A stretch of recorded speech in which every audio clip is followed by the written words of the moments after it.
What's up, everybody? Welcome back to another Your Story episode. This is the launch of the leadership series, and there could not be a better person to do it with than the man to my left, Mr. Barry Theal of SP3 Coatings. Barry, thanks, man. Welcome, brother. Appreciate that. Absolutely. So this is going to be a cool one. It's actually going to be a two-part series with you because there's a big aspect in your life and influence in your life, which we'll go over tomorrow when we kind of meet you in Philadelphia at the Temple. But before we jump into that, we'd love to hear a little bit about yourself, your come up, especially in the industry, being in as long as I've been born, so good old 30 years. Sorry to put that on you. Thank you. No worries.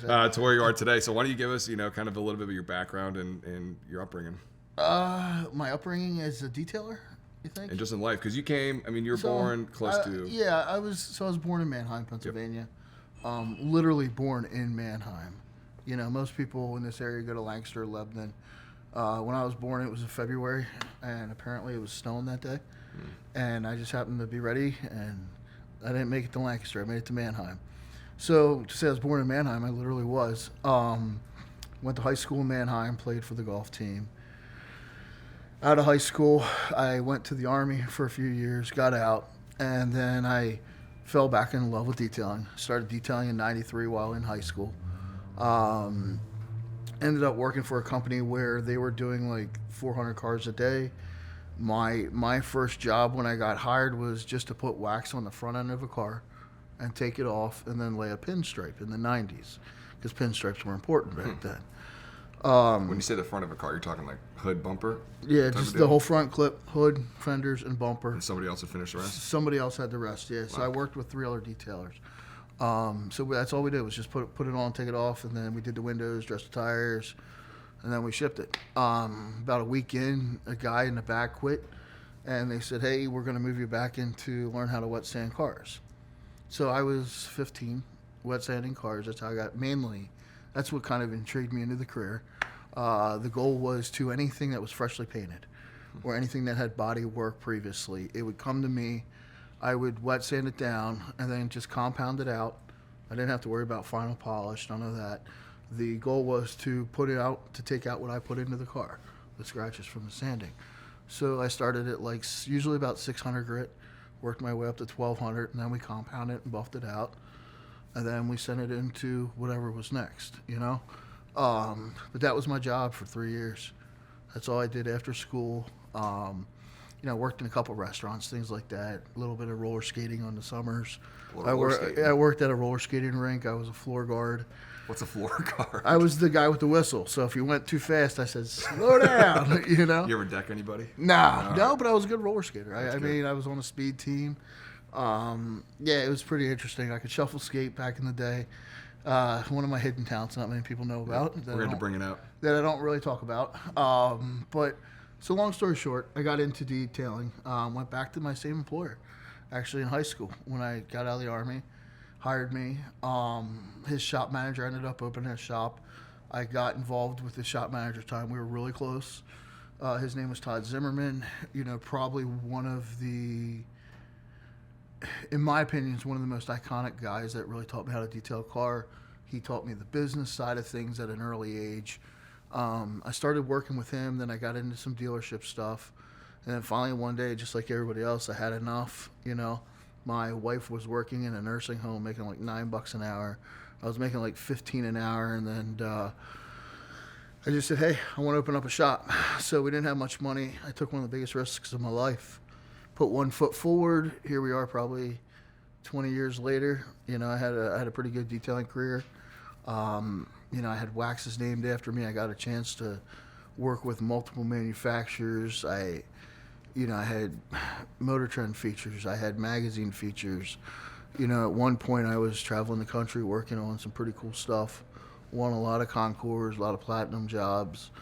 But to this day, I always enjoyed detailing to me because it was just a sense of I can relax. My mind is clear. I'm working on something and I'm doing it. But as my career progressed, and you sit in some of these chemistry labs, I had the chance to work with one of my big mentors, Tunch Gorn, who owns a company called 3D. I would fly out to LA and he would show me what it's like in a lab to mix these chemicals and see what it's like.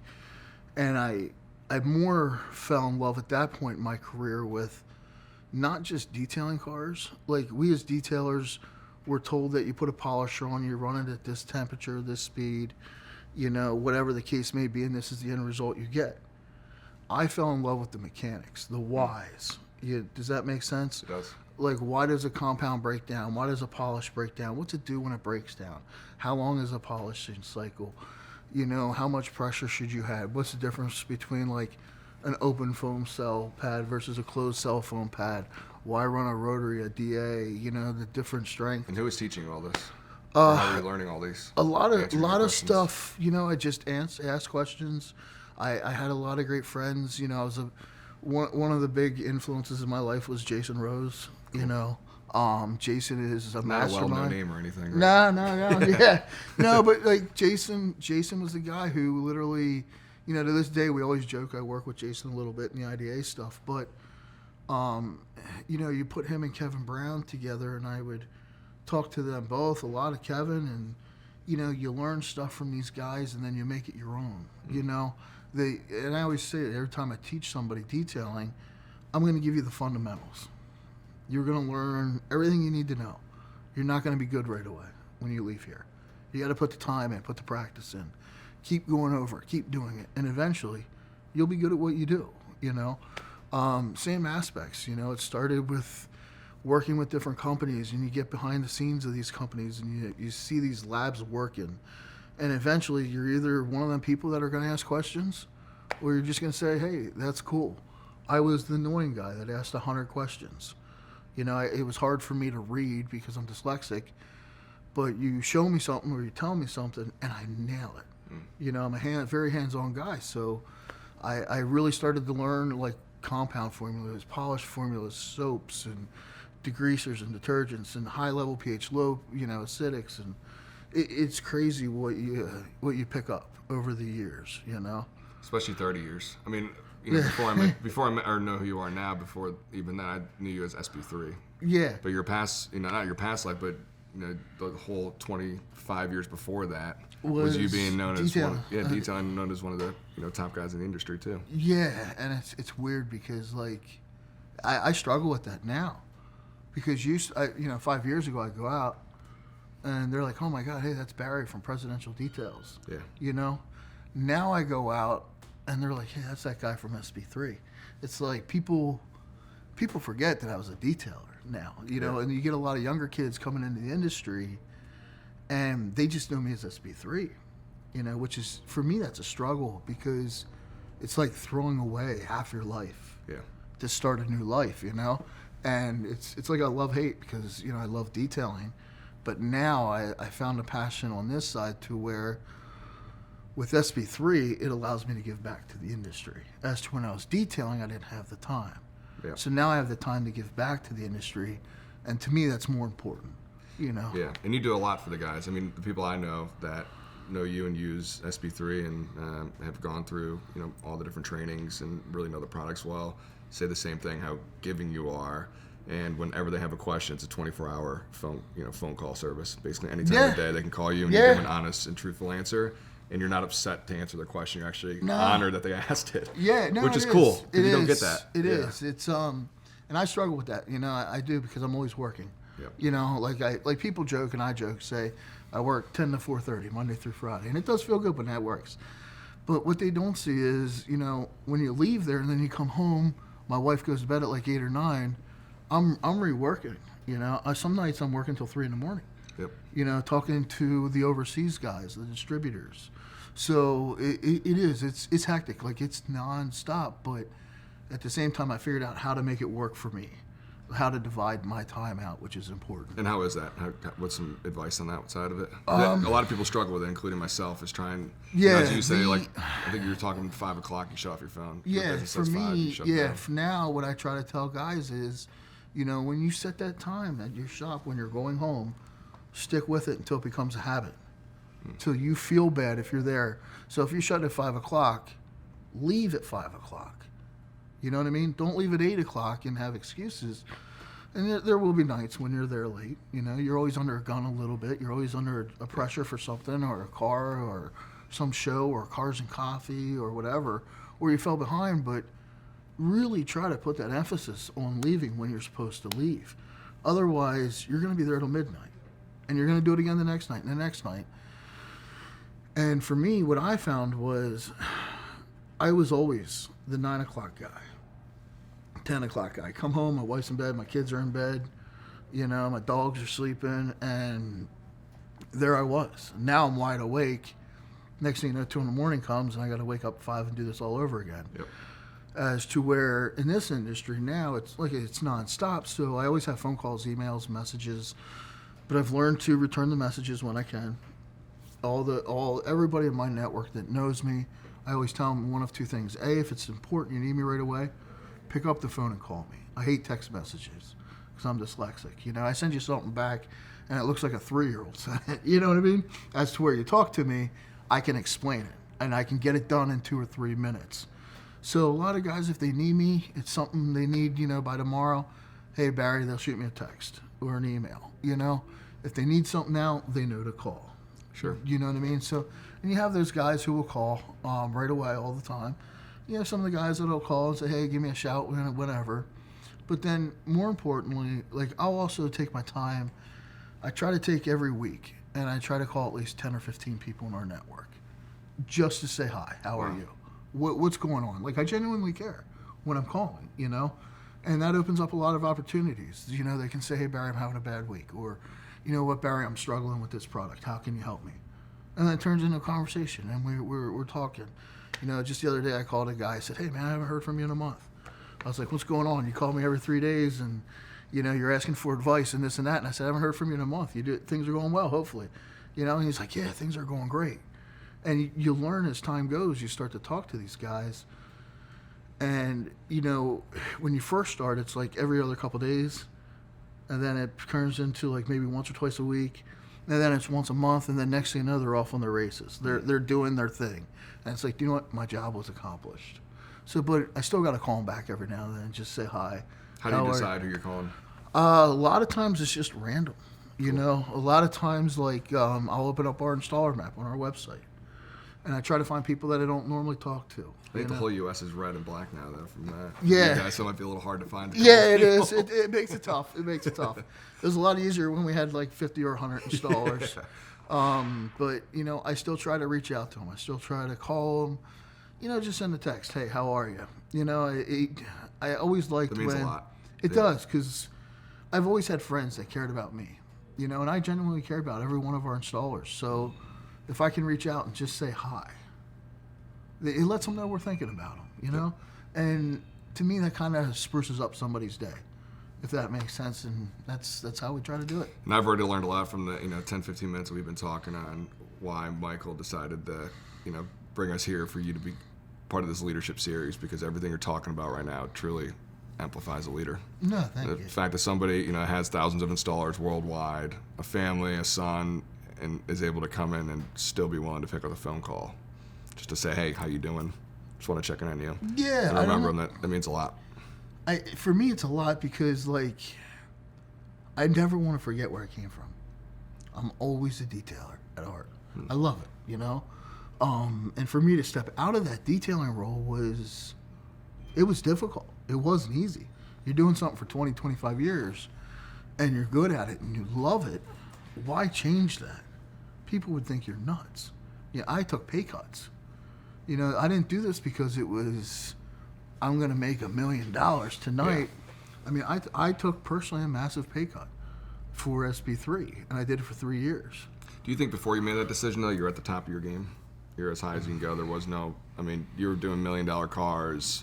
You were winning awards all over the place. You became the all-star in this industry. I was. There's a lot of guys like myself. I think we all have our unique touch. Yep. You know what I mean? Do I feel like I was at the top? Was there anywhere else to go? Or you I can be at this spot forever? Or I could have. I could have been there forever. I could have. I had the shop. I had the employees. I had the business. I had the cars. And what I mean by I had the cars, I always had work, yep. A constant revenue of work. But was I at the top of my game? No, I don't think I was. I think there was still some more. I think there was a lot more in me yet. I think once you make that first million in a shop, now you're going to chase 2, then you're Yep. going to chase 5, then you're going to chase 10. It's always a chase. You know, luckily I got out before I was really chasing like high numbers, you know. And that was part of why I kind of hated detailing a little bit sometimes, because it came about the money, you know. It's a business. We got to run it. But for me, detailing was awesome. But the moment that somebody gave me a chance to train years ago, you know, that's where I really fell in love again. Yeah. Like, that's where, for me to help somebody and they can say, do you know what? I learned something today that I'm going to take with me for the rest of my life. That's huge, man. Huge. That's like leaving your stamp, you know? And to be able to do that, I mean, I've trained probably 1,000 guys in our industry. Wow. You know, literally, no joke. I mean, I remember one time at 3D when we had an event, there was 150 people there. You know, and I was working training all them guys. You know, I've given advice to some of the best in the industry. You know, and I've also taken advice from the best in the industry. You know, so it's a back and forth game, I think. I think we all have our strengths, we all have our weaknesses. You know, some of us are good at certain things, some of us are good at other things.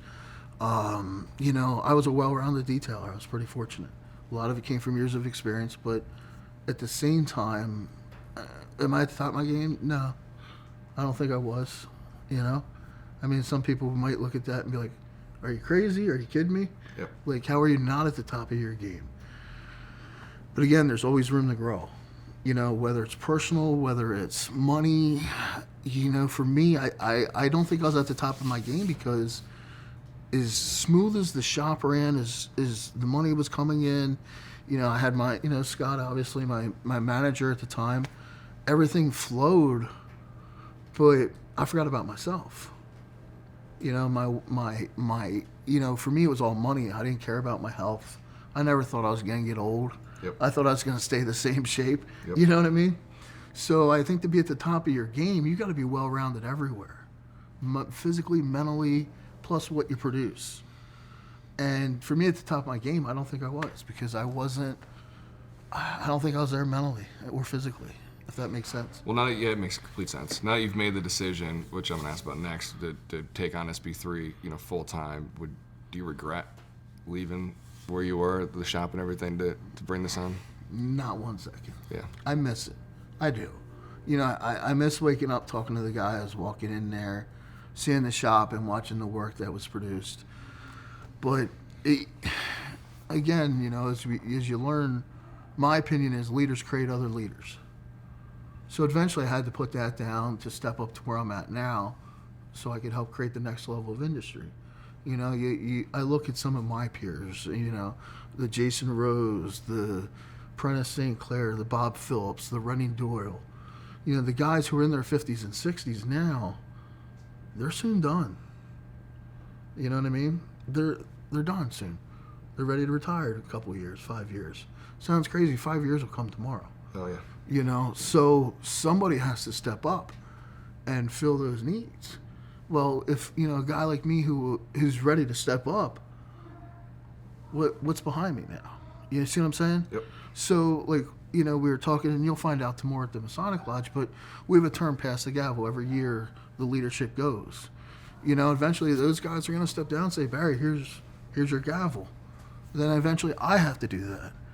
And within this 20-year time frame, hopefully, if we all do it right, everybody wins for our industry. Yeah. Makes sense? 100%. You know, like when I got in, we were detailing cars for $150. 3 steps. Took you 12 hours. What's $150 now? Yeah, you know. Yeah. Now it's 2 steps and a coating, and you know, we were lucky to make $500 a day. Yep. Now guys are making $1,500 a day, and they're, as youth, you know, what I say is youth, the younger guys coming in, you know, they're so worried about making $150 an hour now. It's like, man, crazy. You guys don't even understand. Nope. You know, but yet they don't want to listen to us because we're the old guys. You know, we're stuck in our ways per se. But at the same time, we're not. You know, I know how to hold a DA with the best of them. You know, but how many people can say they can hold a rotary?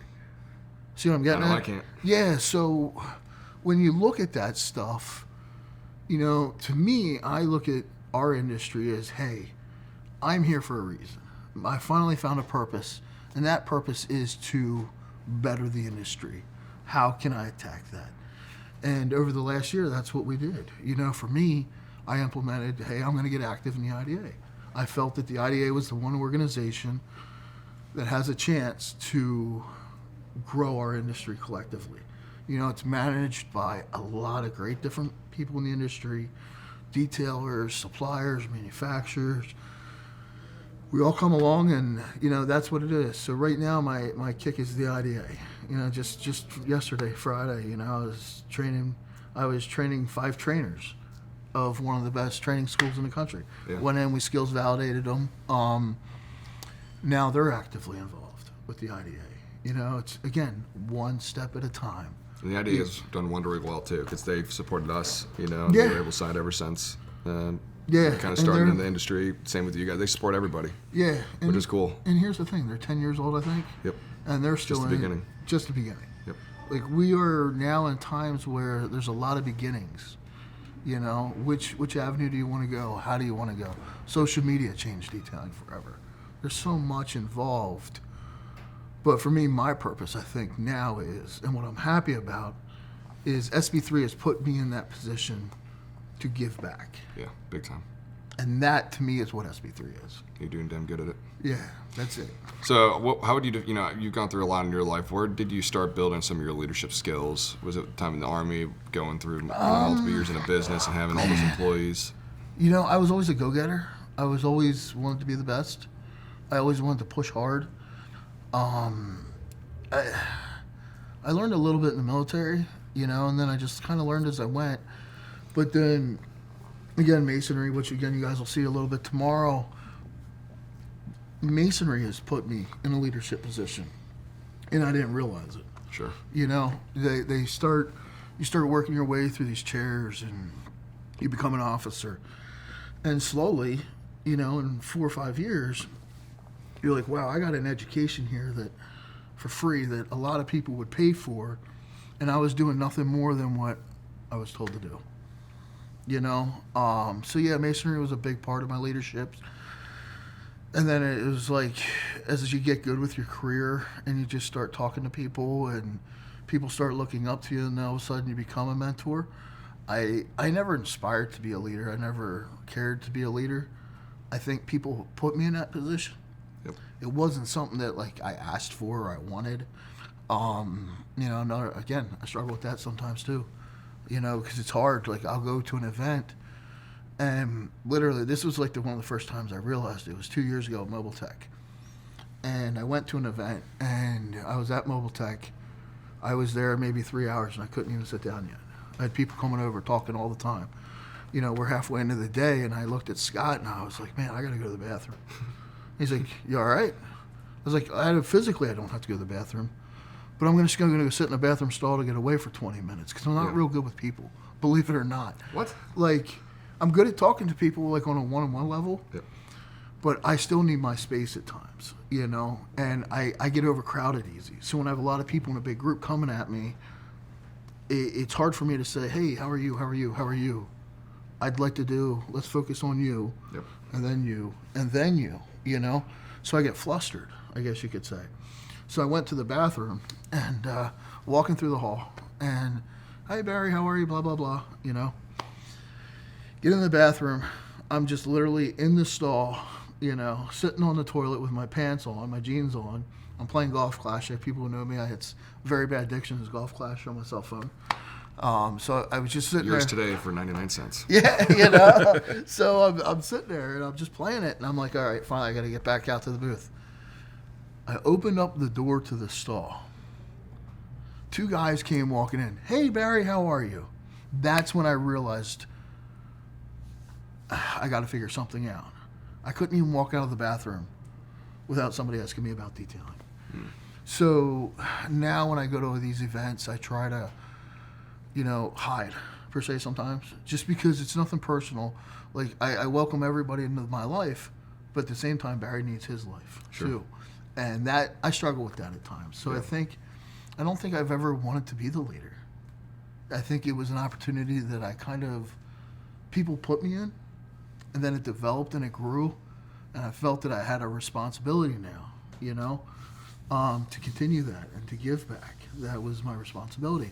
Luckily, I ran into masonry. Masonry taught me a lot about leadership, a whole lot about leadership that I never thought I had, and it's proven 300-400 years old. So to me, I hate to say the fact that I'm a leader, because in my opinion, I put my pant legs on one leg at a time, just like you. I get cold just like you. And that word leader to me just doesn't sit well, because it kind of, even though this is leadership, it puts me up here, and I don't want to be up here. I want to be right here. You know what I mean? Equal. I want to be with the rest of the guys. Yep. I just want to be that guy. If you need advice, hopefully I can offer it. Yeah. But at the same time, if an industry puts you there and you accept that position, you have to roll with it. It's an honor. Now I have to serve the detailing industry. See what I mean? I know exactly what you mean. So in my eyes, I'm more of a servant than a leader. Even though you can kind of say both are the same with what I'm doing, I would rather be a servant to our industry than a leader to the industry. Because I think true leaders are humble, they care about others. I think they pass that torch or the gavel per se. And then there's those leaders out there that think they own everything. I don't want to be that guy. Yeah. I'd rather be a man amongst men than the man, if that makes sense. Makes complete sense. Yeah. Well, as there's some guys coming into this industry that are just jumping into it and want to get into a leadership role, or can even just, doesn't matter if they're an employee, an employer, Yeah. a manager, whatever it might be, what are a couple pieces of advice you could give to them? Take your time. Take your time. Let it happen. Don't force it. Yeah. I see it all the time too. A new guy comes on forums or in a group. Guy's been detailing 4 months, and all of a sudden he's offering advice to somebody who's been detailing for 5 years. Yeah, and it's not about years, because there's a lot of guys in our industry, Grant, who can catch on real quick, and their businesses grow real quick. But there's certain attributes, I think, that leaders take and that you're molded into. And it doesn't happen overnight to be a good leader. That's something that takes time and experience and just being well-rounded. And you can't get that in 4 months, 5 months. They're so worried. Oh, well, I got to detail. Now I got to learn paint protection film. Now I got to learn vinyl wrap. Now I got to learn tint, But they forget how to clean an interior of a car, which is one of the basic things for detailing. And they're not taking the time. And what happens is, all of a sudden, you see these guys running a business wearing 10 different hats. One, for the first 2 hours wearing a hat as a detailer. The next couple minutes, he's wearing a hat as a PPF guy. And you can never get good at something, if you keep switching hats all the time. Like Urable takes a hat off for everybody. You have the guys like me. I would spend the day in the shop working. Then I'd spend my evenings in the shop doing all the paperwork, the business side, the intake, the outtake, all that dumb shit that we don't want to do. We just want to clean cars. So Urable, in my opinion, took off one of those hats. Now if I had a shop, all of a sudden a car comes in, boom, boom, I enter the information, I take pictures, send it to the customer, boom, done. All that work's done at nighttime now. I got rid of that hat, That's one of the reasons why I love Urable. It literally changed the game. But still, you still have to do the work. You know what I'm saying? You still have to get the work done. And I think a problem with, and I hate to use the word the younger society, because there's a lot of great younger people out there. But we grew up in a different generation. The generation I grew up in, you waited, You picked up a phone and it had a cord. You had to hit this button and it was like... What's that? Yeah, Now everything's instant. Yep. So, you look at somebody in their 20s, their early 20s, and they're used to instant gratification. If I wanted to find my friends after school when we were riding bike, I hopped on my bike and went to everybody's house till I saw 4 bikes out front. That's where I knew it was. It'd take me an hour to find them sometimes. Other times it'd take me 10 minutes if I got lucky. Now what do? holy shit, there's Snapchat. You know, I look on my phone, I'm going to message everybody. I know right where they're at. Boom, done. Instant gratification. And I think in our industry, the younger guys want that instant gratification. They want to make $1 million right away.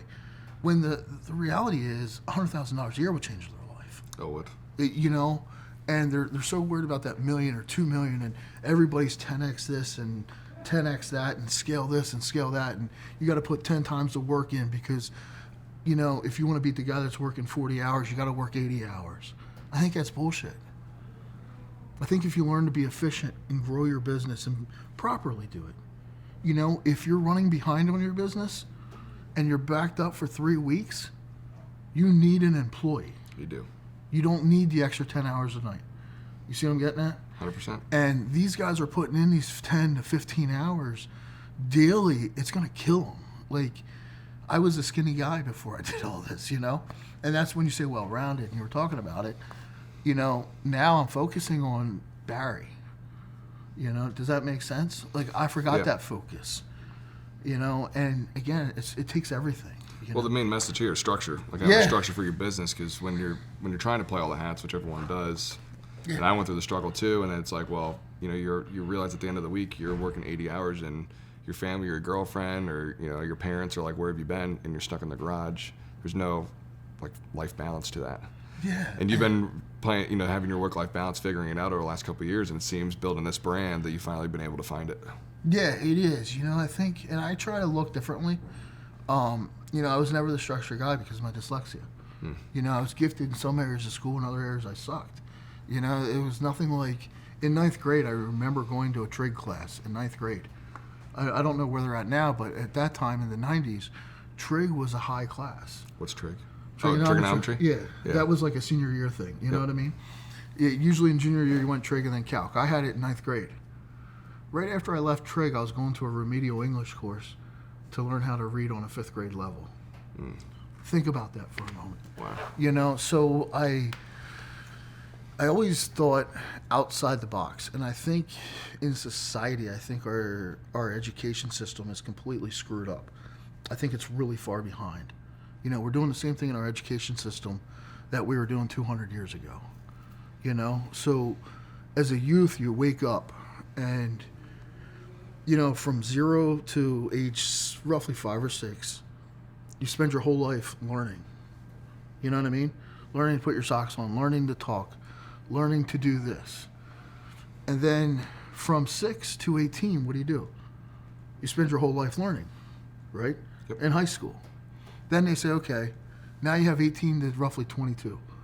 What are you going to do within 4 years? You can go to the military, you can go to school, or you can get a job, right? Yep. So then they say, guess what? Here's the best part. Now you get to work till you're 62. So you spend the first 20 years of your life learning to work for 40 years. And then they say, okay, when you're done, now's what you can get to enjoy life. Yeah, 65 years. Yeah. Okay, well, it's 62. Well, that's your retirement when it kicks in. Yeah. So at 62, you're telling me I'm going to enjoy life when my body's shutting down. Yep. Things don't work the way they should. I can't move quite as fast, you know. I mean, it's like being Mike, you know what I'm saying? But sorry, Michael. Yeah, but no, in all reality, though, you spend your whole life learning, and then you work. And, you know, I started to look at that philosophy like, okay, in my group, my family lives to about 70 to 80. So I thought, man, you're telling me I'm going to have 18 years, statistically, to enjoy my life. And probably 5 of those will be in a hospital bed. You know what I'm getting at?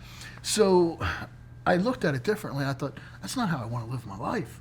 I want to live my life and enjoy it now. And that's if you make it all the way. Yeah, and that's if you make it. Yeah, who knows if we make it tomorrow? Yep. So I'm doing the things now, you know, that some retired people do. You know what I mean?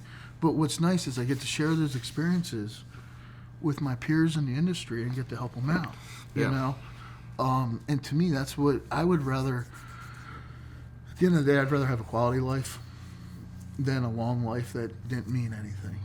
And to expand off that too, I mean, last year I took a lot of time off for my wife, dog, and I, moving out of house, Yeah. going on the road trip for 2 months, getting away from the business while the business ran. It was the best year the business has ever had. In addition, I was able to go and do everything I love to do. Oh yeah. And have a blast doing it, and not have to worry or have in the back of your head, or even have to disconnect. Like if you go on vacation, it takes 3, 4, 5 days sometimes to disconnect from work.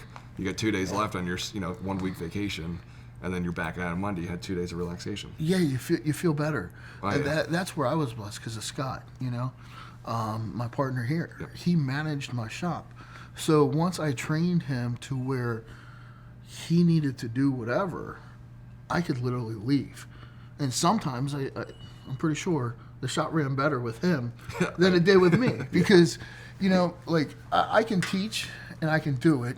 Yep. And I can make it happen, but Scott has a quality of making sure things are efficient that I don't have,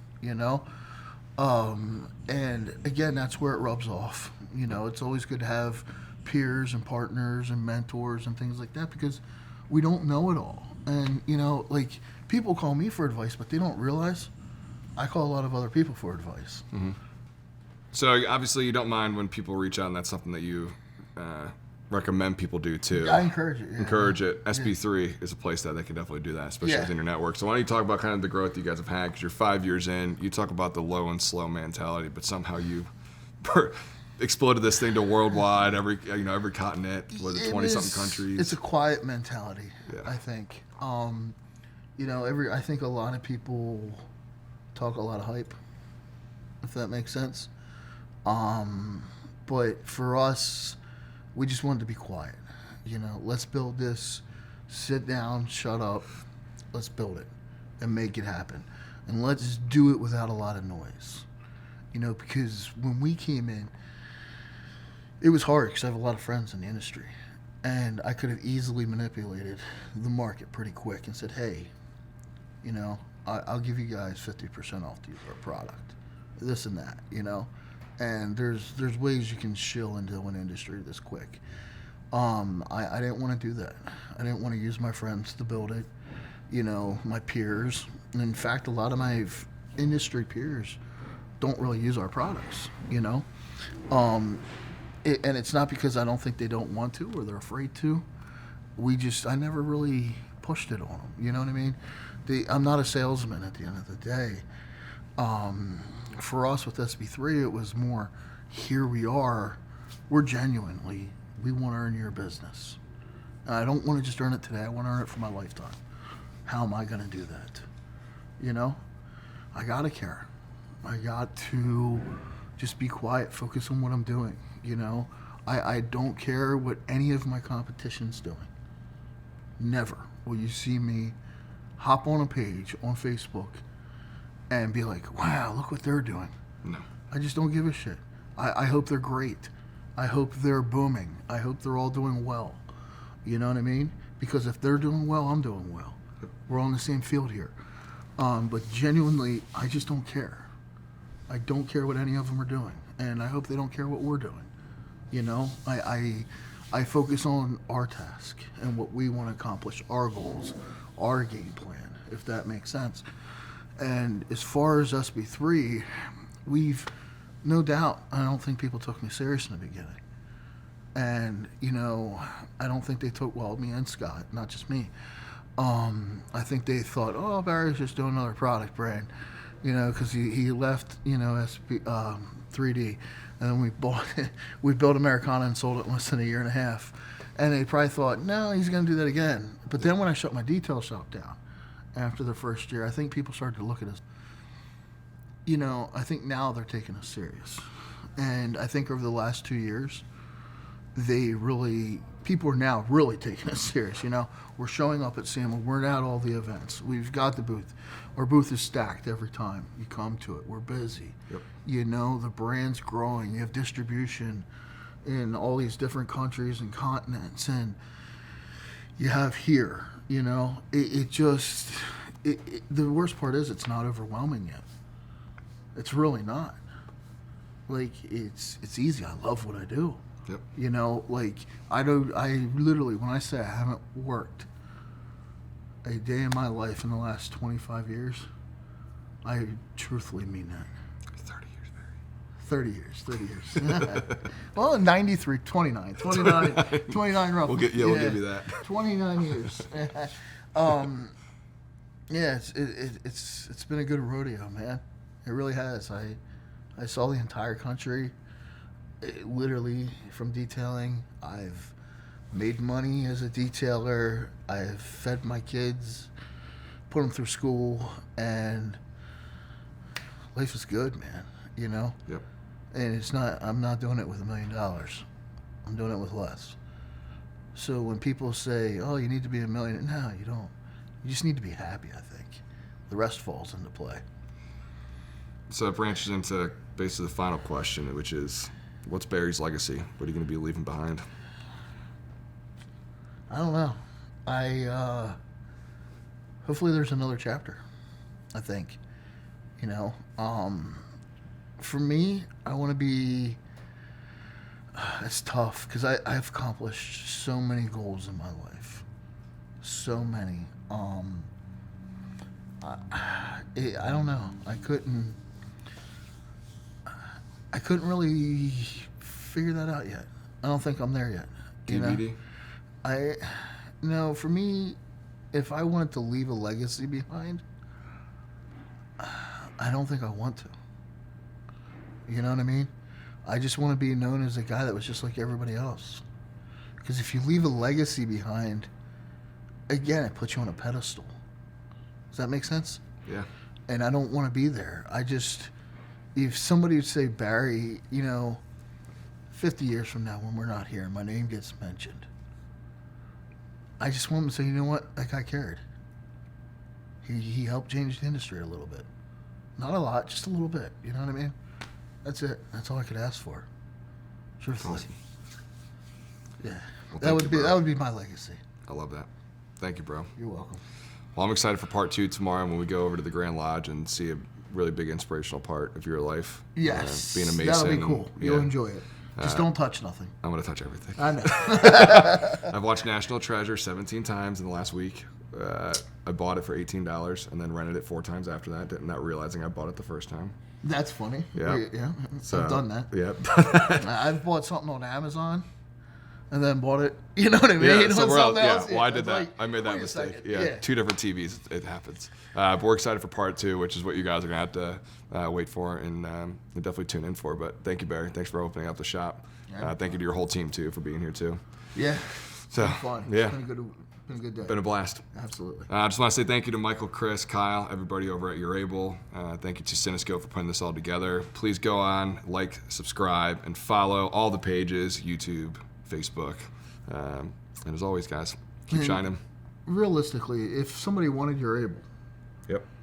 they don't have to spend nothing up front for 30 days, right? Nope. Free 30-day trial. There you go, guys. Get it. 100%. Freebie. Sign up 12 times a year. It's free for a year. There Just you go. kidding. Don't do that.